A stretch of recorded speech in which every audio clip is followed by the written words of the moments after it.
Imagine a grand limestone chateau towering over southern France's Dordogne Valley, complete with gargoyles and towers, stepped gardens carved right into the slopes, a pool shaped like the letter J, a wax exhibition, a jazz joint, an inn, and tucked away deep within.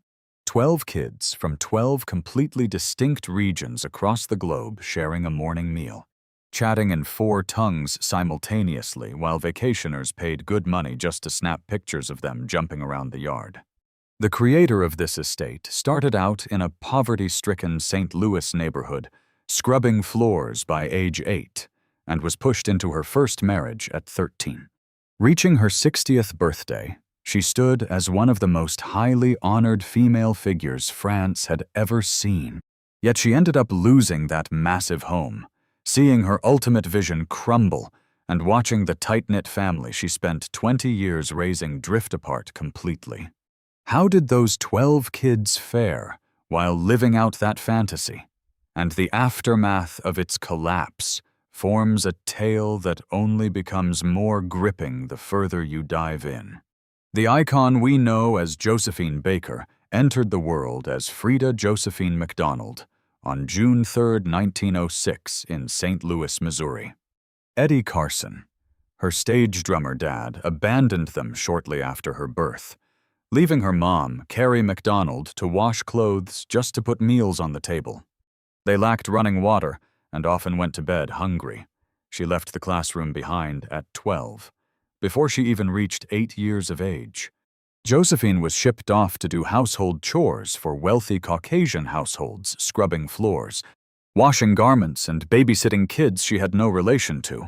One boss even scalded her hands just to punish her for wasting suds. She was merely a little kid forced to rest on basement cardboard whenever a real bed was not available.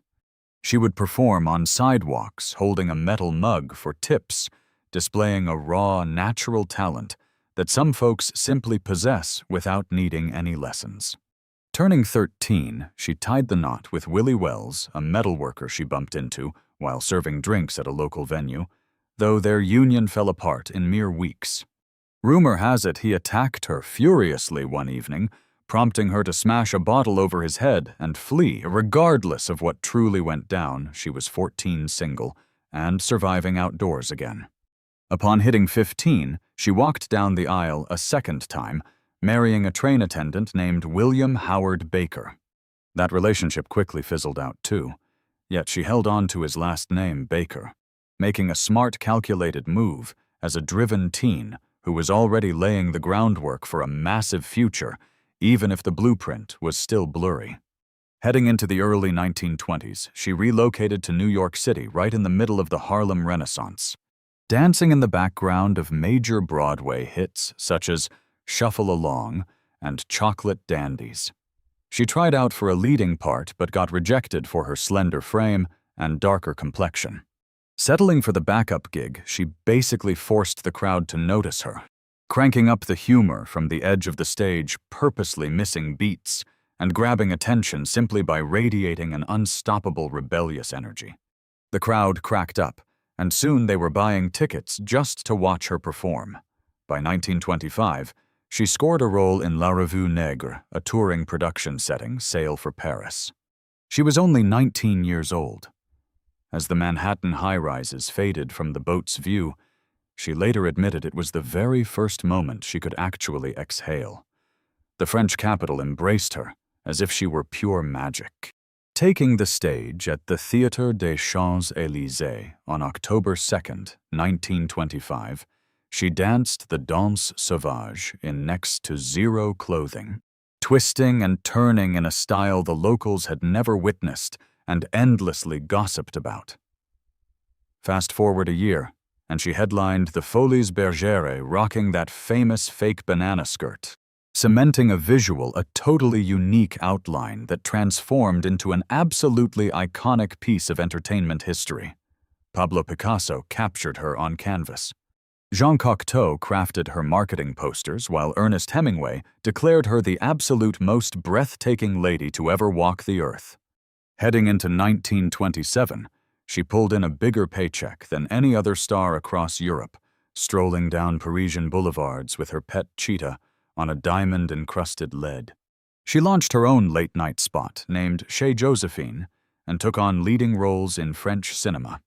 Navigating it all, she carried herself with the specific liberation of a girl who spent her whole youth hearing about her limitations, only to hop off a ship and realize those cruel boundaries were strictly tied to her home country's borders. Across France, she grabbed any seat she liked, dined wherever she pleased, and was finally treated as an artist rather than a target. She officially claimed French citizenship in 1937 after hitching herself to businessman Jean Lyon, utilizing her newly discovered European liberty to expose the deep flaws of the nation that originally rejected her. Starting around the 1930s, she flat-out demanded that any stateside crowds she entertained be completely mixed, writing that strict non-segregation rule right into her legal paperwork, an unbelievably bold move for any performer of color back then. Venue bosses desperate to book her either mixed their crowds for the evening or totally missed out. Fast forward to 1951, and the Stork Club in Manhattan blatantly denied her service. That ugly clash blew up into a massive nationwide scandal, effectively killing her stateside bookings for several years. That entire ordeal got her work visa pulled, meaning she couldn't return to the States for 10 more years. Still, she'd been way too vocal and high-profile for U.S. officials to just look the other way, so they kept close tabs. The FBI kept an active dossier, while the CIA closely monitored her moves. Like anyone questioning America's racial divide back then, she got slapped with heavy allegations of communist ties. She shot down those claims with her trademark sharpness. When Nazi Germany captured France in 1940, she refused to flee. Instead, she enlisted with the French resistance, taking on wartime assignments that proved incredibly life-threatening. She transported secret intel names and deployments hiding contacts written in invisible ink on musical scores or secretly pinned inside her undergarments at strict checkpoints that trapped ordinary folks. She continually entertained Allied forces across North Africa and the Middle East, all while actively collaborating with British intelligence and America's Office of Strategic Services. The true extent of her undercover operations remained unconfirmed until French officials finally unsealed those documents in 2020. Once the conflict concluded, she received the Resistance Medal. The Croix de Guerre and General Charles de Gaulle personally knighted her into the Legion of Honor. This lady never did anything halfway. Whenever she tackled a project, she committed her absolute heart and soul. So her next big move didn't really shock anybody who actually knew her. Yet absolutely nobody could have predicted just how massive it would become. And that massive scope is exactly where the whole situation started getting incredibly messy. The castle and the ultimate vision. Josephine Baker first spotted the Chateau des Milandes in the 1930s, instantly feeling a profound, undeniable connection.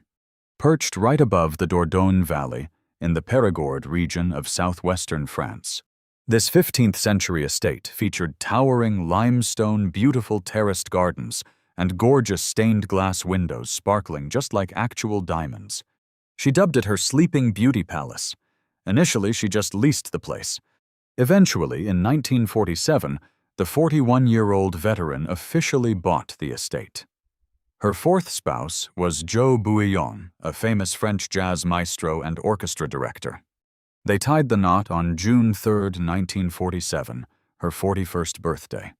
Bouillon was incredibly grounded, highly structured, and fully bought into Josephine's grand vision for their future, at least early on. Her ultimate goal was building a family. They actively tried getting pregnant, but she tragically endured several heartbreaking miscarriages.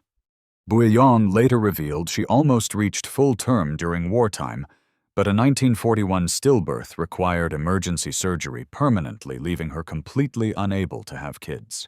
That heavy heartbreak tangled up with another deep-seated belief she had harbored for a long time. Surviving the conflict and battling systemic racism back home only strengthened her absolute certainty that race was a man-made construct. Humanity simply wasn't meant to be naturally divided. She knew prejudice was learned, meaning it could be unlearned. She aimed to prove this using children, not empty words. She pitched Bouillon on creating a literal living showcase of true global unity. Kids from varying nations, faiths, and backgrounds growing up together as actual siblings, proving to society that harmony was possible. She dubbed this ambitious project the World Village, her capital of global brotherhood. Right away, she made it known this wasn't just about motherhood, it was a societal statement. Her first adopted kids arrived in 1954. She flew in Akio, a 2-year-old toddler from Japan. Next came Teruya from Korea, though she publicly claimed he was Japanese, whom she eventually rebranded as Janot. Finland provided Jari, renamed Jerry, a toddler she claimed reached for her from his orphanage bed. Next up was Luis, brought over from Colombia. Jean-Claude was adopted through the French foster network. Following him came Moise, the boy Josephine specifically chose to represent her tribe's Jewish faith. She had applied for an Israeli orphan, but the nation's welfare minister firmly rejected the idea, arguing that the state couldn't permit an infant to leave while they were actively pouring massive resources into bringing Jewish youth back home. Undeterred, Baker simply fostered a French boy and raised him Jewish, assigning him the religion instead of adopting a kid who already practiced it. In 1956, she welcomed 2 youngsters fleeing war-ravaged Algeria. There was Brahim, a Berber boy she rebranded as Brian plus Marianne, her first daughter born to French parents. Then Kofi arrived from the Ivory Coast. Mara journeyed over from Venezuela. Next was Noel, an abandoned baby, scooped off a chilly Paris sidewalk on Christmas Eve, named after that very holiday. Finally, there was Stellina, a newborn left behind in France by one of Baker's Moroccan acquaintances. She was number 12, capping it off. 10 sons, 2 daughters representing 10 nations across 3 continents, each handed a specific faith with extreme precision. Janot raised Buddhist, Jerry Protestant, Moise Jewish, and Kofi animist. To ensure both faiths were represented, the 2 Algerian kids were divided into Islamic and Catholic teachings. Jo Buowang penned a unifying brotherhood prayer they recited in unison, pleading for brothers and sisters globally to embrace one another through harmony, empathy, and absolute acceptance. Baker transformed the property into a tourist hotspot. Sometime around the mid-1950s, Les Milandes evolved into a cross between residence and spectacle.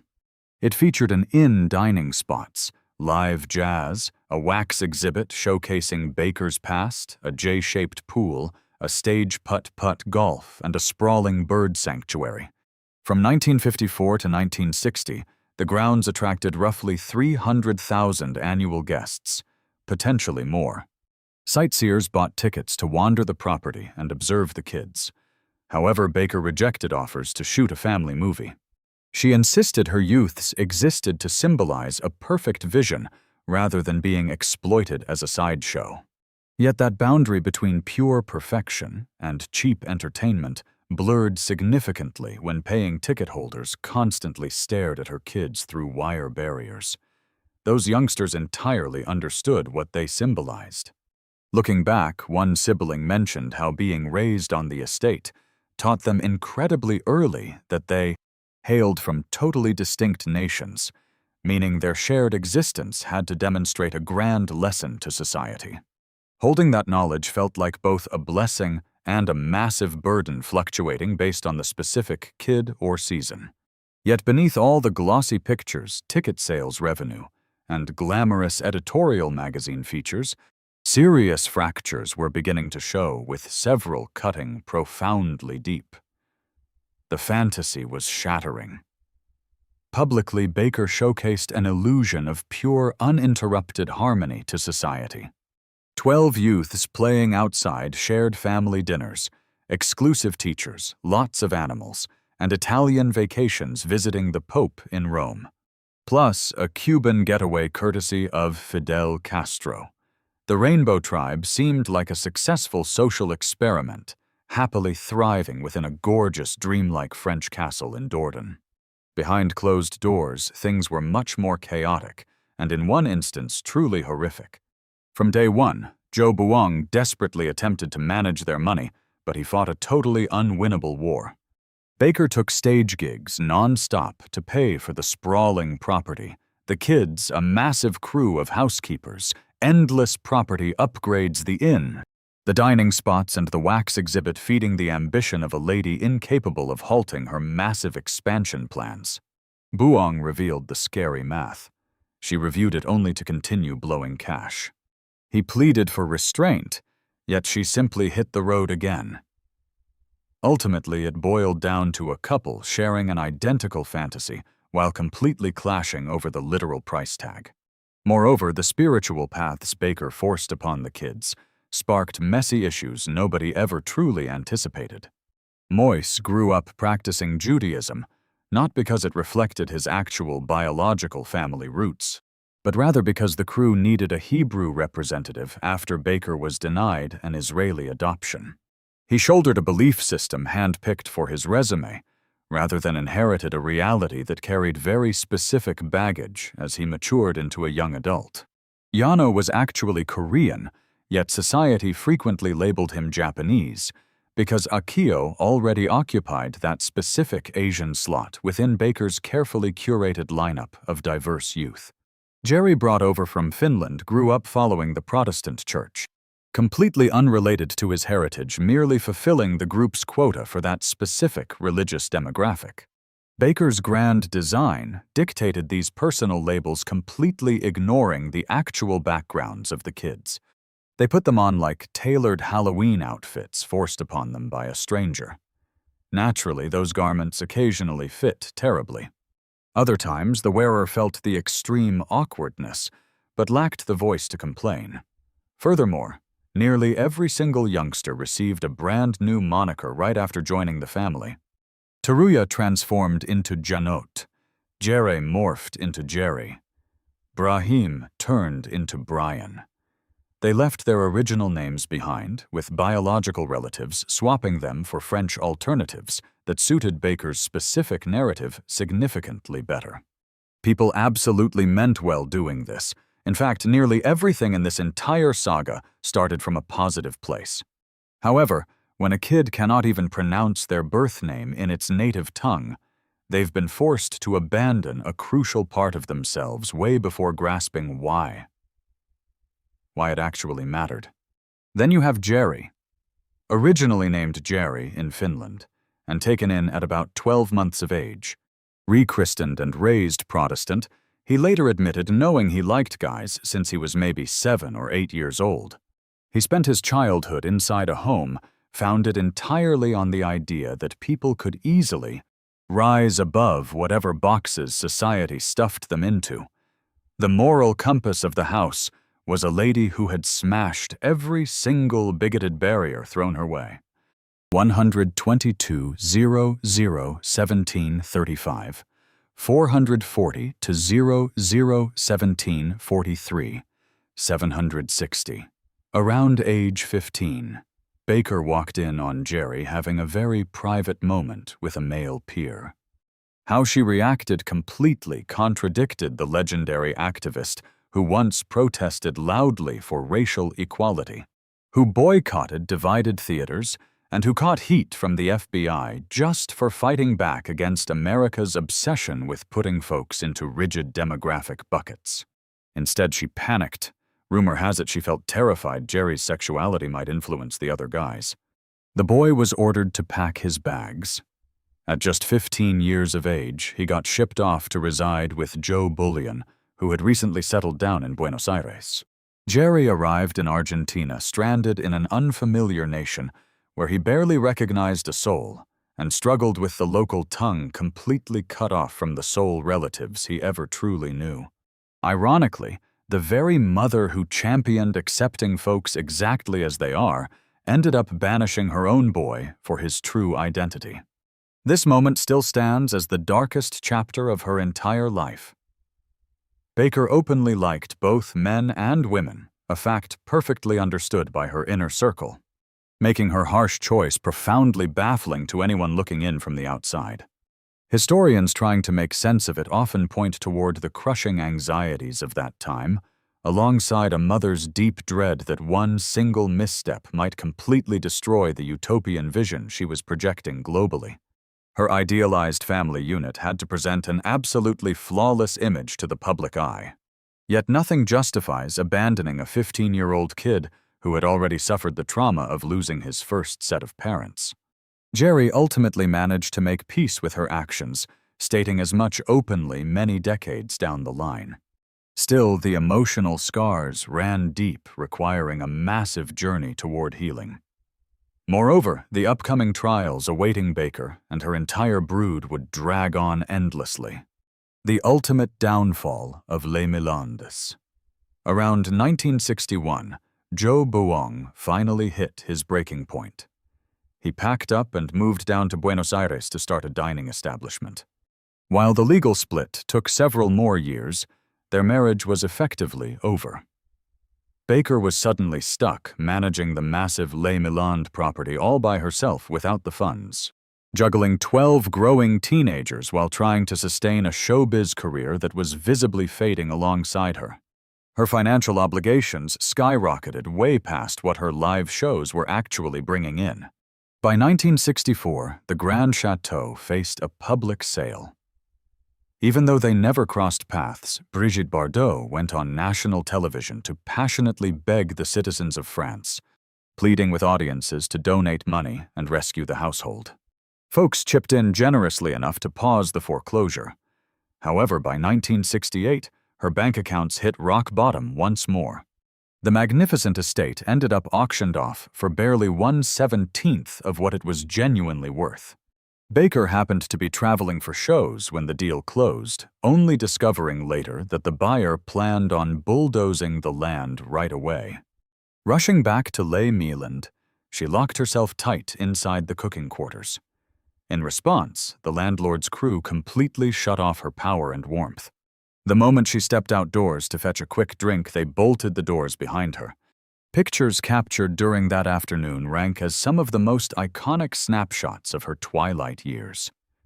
You see her resting on the masonry porch wearing just a bathrobe, sitting among a couple of wet cardboard boxes looking so utterly traumatized that paramedics rushed her straight to the emergency room.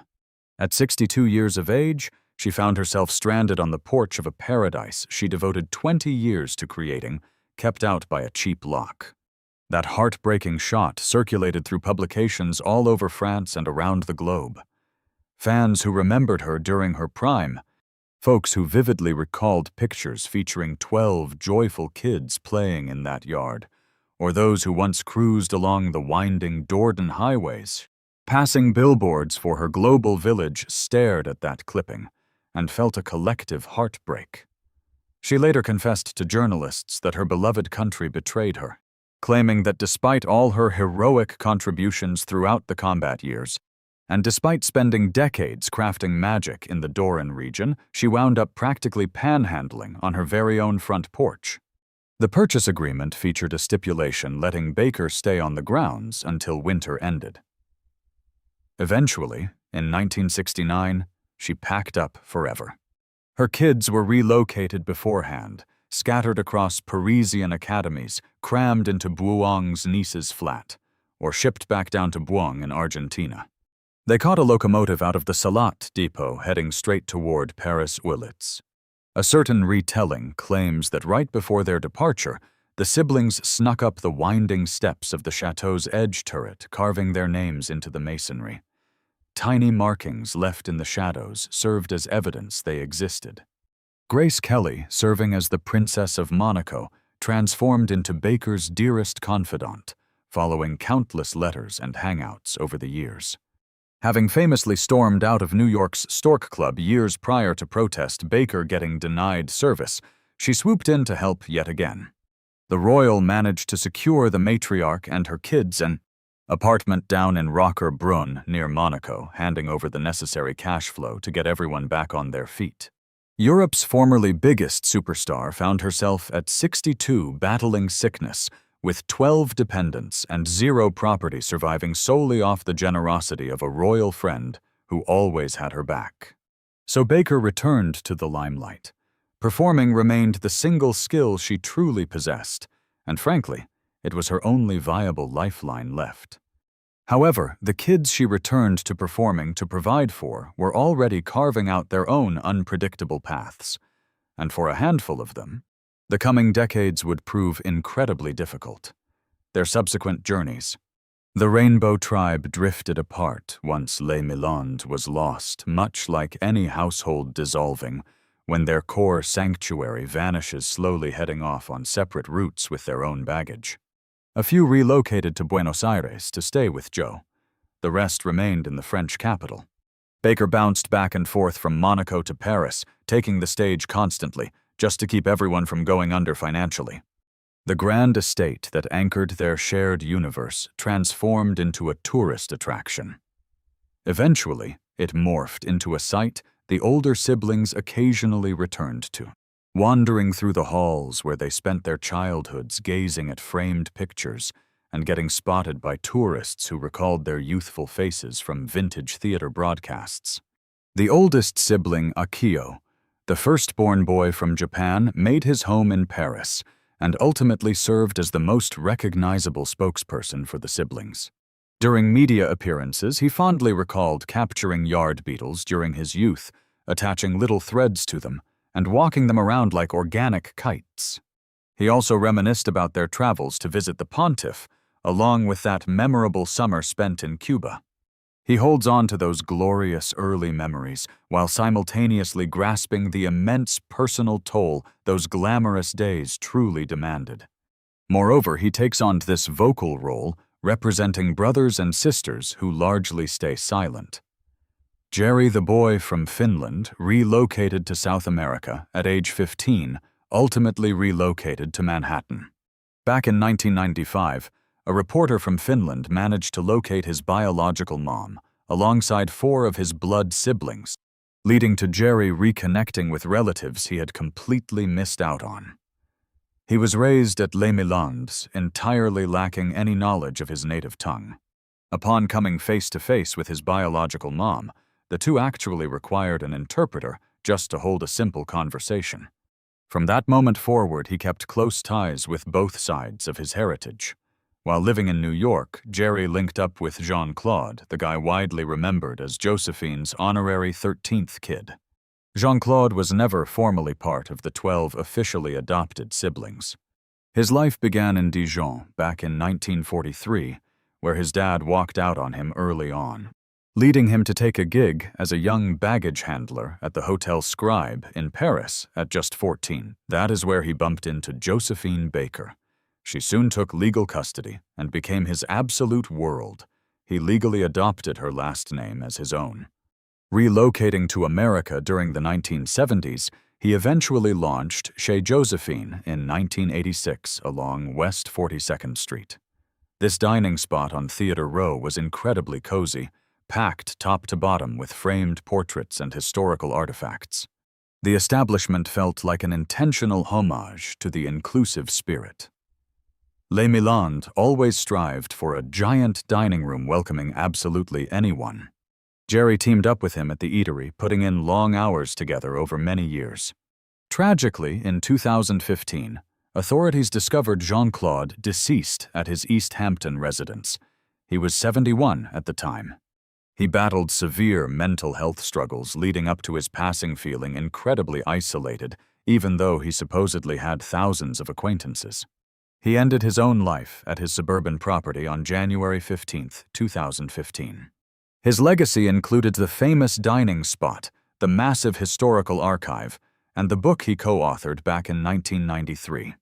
That project, titled Josephine the Hungry Heart, still stands as the absolute best and most incredibly truthful documentation of her time on Earth ever printed. He dedicated 30 years compiling the details through countless conversations, strictly avoiding any sugarcoating of the adoptive mother he adored. Jerry assumed control of the beloved eatery following the tragic loss.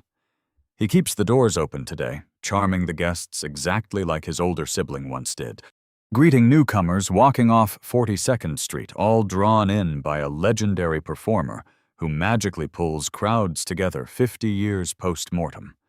Then there are the forgotten paths. Some routes taken by the diverse family members vanish completely, leaving virtually no trail to track. Moïse, the child born in France, whom the star purposefully brought up within the Jewish faith, bearing a religious identity entirely chosen for him rather than passed down through blood, passed away in 1999 following an extended fight against cancer. He died in his mid-40s. Following the collapse of the estate, he kept a completely low profile away from the press, leaving the general public completely unaware of how his grown-up years played out. The few known facts are that his sickness was brutally drawn out, and it seems he never started a household of his own before passing. Finally, we have to talk about Noel. Discovered as a tiny baby abandoned in a bassinet on the cold Parisian pavement during the holiday season, Baker rescued him, giving him a name honoring that very winter night. Raised alongside 11 siblings at Les Milandes, his face was constantly captured on film, paraded around, as living proof of a more united, hopeful society. He matured next to brothers and sisters hailing from Japan, Colombia, Finland, and the Ivory Coast, inside a gorgeous stone mansion straight out of a storybook. Once he reached adulthood, Noel received a severe psychiatric diagnosis of schizophrenia. By the time 2009 rolled around, which was the final moment the media checked in on him, he resided inside a mental health facility completely hidden from public records. Processing the tragic reality of his specific journey leaves an incredibly heavy, lingering weight on the heart.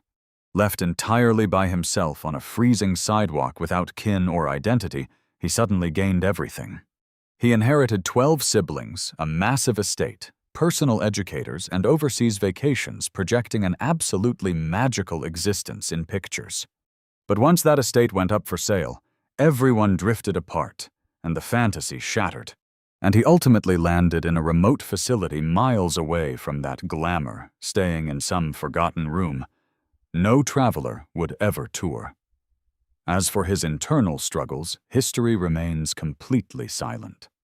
That typically happens in historical narratives, when personal perspectives fade away completely. The rest of them, Brian Coffey, Louise, Marianne, Mara, Stelina, and Jano, chose peaceful existences entirely away from the spotlight. Brian, an Algerian child of Berber descent, occasionally grants press chats while visiting the estate-turned-museum alongside his sibling Akio. He recalled a firm yet incredibly loving parent during her brief stays, specifically remembering how she discovered their matching birth dates while checking a local daycare late one evening on tour. Viewing this coincidence as pure destiny, she brought him home. Those magical decades heavily relied on such incredible tales. Meanwhile, Marianne, her eldest girl, and Stelina, the final addition to the 12, rarely ever speak to the press. After losing Les Milandes, the majority of those kids embraced the absolute privacy they lacked growing up, fully closing that chapter. Following her departure from Les Milandes, Baker jumped right back into non-stop performing. She hit the Parisian Olympia stage in 1968, then took her act to Belgrade. 1973 saw her commanding Carnegie Hall. A metropolis that previously rejected her due to her skin color was suddenly delivering thunderous applause that literally rattled the building. She also graced the London Palladium for their Royal Variety Show back in 1974. Even at 67 and 68, her stage presence remained so spectacular that reviewers hailed those shows as monumental artistic milestones. Back in August 1963, before Les Milandes collapsed and her crew separated, she proudly took the mic during the historic March on Washington, rocking her vintage Free French military gear with the prestigious Legion of Honor boldly displayed across her jacket, and delivered remarks right before Martin Luther King shared his eternally famous dream. Out of everyone there, she stood as the sole female speaker formally invited. She passionately reminded the audience how she could easily stroll through royal estates abroad, yet couldn't even buy a basic cup of joe inside an American inn. She proudly admitted making a massive fuss over that hypocrisy. She boldly declared that whenever Josephine Baker decides to speak up, the entire globe pays attention. Following King's tragic murder in 1968, Coretta Scott King actually reached out begging Baker to unofficially head the civil rights push. The entertainer ultimately passed on the offer. Claiming she felt too elderly and essential to her kids, she stayed home. By April 1975, Princess Grace funded an epic return gig at the Parisian Bobino Theatre. That 1975 Bobino show officially celebrated her 50-year career. Pre-sales vanished in mere hours. That April 8th premiere was an absolute smash hit, leaving reviewers desperately searching for fresh praise. Folks in the crowd later mentioned feeling like they were witnessing an ending not from any obvious red flags, but purely because her performance felt so incredibly flawless and resolved. Exactly 2 days later, on April 10th, friends discovered Baker completely unconscious inside her flat. A massive brain bleed had secretly struck while she slept. Rushed straight to Salpêtrière Hospital, she simply never woke up again, peacefully passing away on April 12, 1975. She had just turned 68. By April 15th, they hosted her memorial at the Parisian Church of the Madeleine. While massive crowds packed the surrounding sidewalks, they sent her off with a 21-gun salute, making her the sole American native female ever honored with complete French military rights at burial. Laid to rest at the Monaco Cemetery, her grave sits near the flat. Princess Grace previously gifted her located right inside the nation that welcomed her when France turned away. In November 2021, President Emmanuel Macron officially enshrined Josephine Baker into the Parisian Panthéon, the legendary mausoleum housing the ashes of France's most prestigious icons, like Voltaire, Victor Hugo, and Marie Curie. She became the first Black woman and very first American native to earn this tribute, with her remaining kids sitting proudly nearby. A ceremonial urn took its spot at the monument while her actual remains stayed put in Monaco, where they'd rested for 46 years. Essentially, she remained beautifully in two different worlds simultaneously. So what exactly did those 12 kids end up with? That nagging mystery threads itself right through the whole Rainbow Tribe saga, and frankly, no biographer has ever totally nailed down a solid answer. What exactly did those 12 children truly gain? And what massive sacrifices did they make for it? They scored a spectacular home, a limestone mansion boasting lush gardens, a fancy pool, personal teachers, and 12 unique siblings pulled from entirely different continents. They also got a mom who, judging by the stories from kids willing to speak up, possessed an incredibly tender heart during her actual visits. A woman who stumbled upon Brian through a shared birth date and labeled it fate, while dubbing Noel purely after the freezing evening she discovered him, taking endless pictures of the group and boasting to the press that her kids were her ultimate masterpiece. The kids also carried the heavy burden of acting as living symbols, wearing traditional outfits matching their given backgrounds while paraded before 300,000 guests, touring the estate annually, even having their personal backgrounds completely rewritten at times just to fit the perfect narrative Baker desperately wanted. Yano was quietly rebranded from Korean to Japanese, and Moise was handed a religion instead of finding it. From a young age, these kids understood their very family dynamic was pushing a global message long before they could even choose if they wanted to be part of that message. Eventually, Les Milandes was auctioned off, the siblings drifted apart, and the public quickly lost interest. Jerry eventually discovered some tranquility living in New York, running an eatery down on 42nd Street that honors his mother's legacy and his brother's spirit alike. He often mentions that managing the place acts as a deep kind of personal healing, helping him accept who Baker truly was, and also recognizing her major flaws. He understands both sides perfectly and carries that weight which honestly speaks volumes about his character all on its own. Akio stepped up as the unofficial family historian moving back to the grand estate, turned museum strolling the halls and chatting with tourists, dying to hear what growing up there was really like. He shares, Jean-Claude dedicated 30 years to crafting the most brutally authentic biography about Josephine Baker ever published, and suddenly he passed away. Moise passed in his 40s. No is tucked away in a facility. The rest simply live quiet lives far from the cameras now. That grand estate still overlooks the Dordogne Valley today. Those vibrant stained glass windows still capture the sun exactly like they did back in the 1930s, when Josephine Baker instantly knew she had to own the place. That custom J-shaped swimming pool remains totally untouched. While the wax exhibits vanished long ago, the bedrooms where 12 kids rested still exist.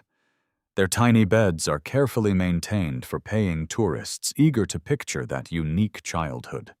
Even the tiny initials those kids carved right into the corner tower stone back in 1968 are totally visible provided you look closely. Their actual memories of growing up there are way messier than those perfect pictures let on. That always happens. Yet their bond, 12 totally different individuals from 12 unique backgrounds, raised sharing family meals, fighting over random toys and splashing in that exact J-shaped pool, that connection is incredibly genuine. This family actually endured, despite ending up fractured and spread all over. Amidst all her massive successes, terrible missteps, and everything falling in between, she definitely nailed that part. Smash that like button and subscribe if you loved this breakdown, so you never miss out on our upcoming amazing deep dives.